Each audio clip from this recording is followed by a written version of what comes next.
Taste the Daily.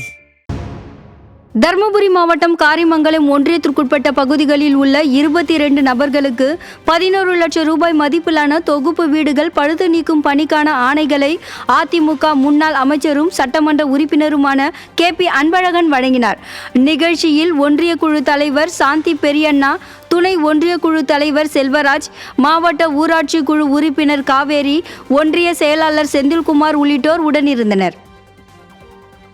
Tiruvannamalai மாவட்டம் வந்தவாசியில் அதிமுக நிர்வாகிகளுக்கு உறுப்பினர் உரிமைச் சீட்டுகளை வடக்கு மாவட்ட செயலாளர் தூசி மோகன் வழங்கினார்.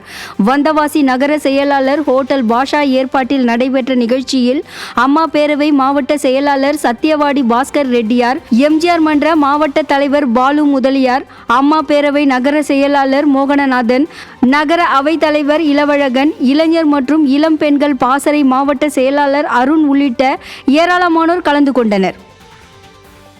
திருப்பூர் மாவட்டம் மடத்துக்குளம் சட்டமன்ற தொகுதிக்குட்பட்ட ஆண்டிய கவுண்டனூர் ஊராட்சியில் 80 லட்சம் மதிப்பிலான வளர்ச்சிப் பணிகளை அதிமுக சட்டமன்ற உறுப்பினரும் திருப்பூர் கிழக்கு மாவட்ட செயலாளருமான மகேந்திரன் தொடங்கி வைத்தார். இதற்கான பூமி பூஜையில் உடுமலை கிழக்கு ஒன்றிய செயலாளர் ஜெகநாதன், ஆண்டிய கவுண்டனூர் ஊராட்சி மன்ற தலைவர் மோகனவள்ளி ராஜசேகரன், மாவட்ட பாசறை செயலாளர் காமாட்சி சுந்தரம், ஒன்றிய கழக துணை செயலாளர் ராஜசேகரன் மற்றும் கழக நிர்வாகிகள் பலரும் கலந்து கொண்டனர்.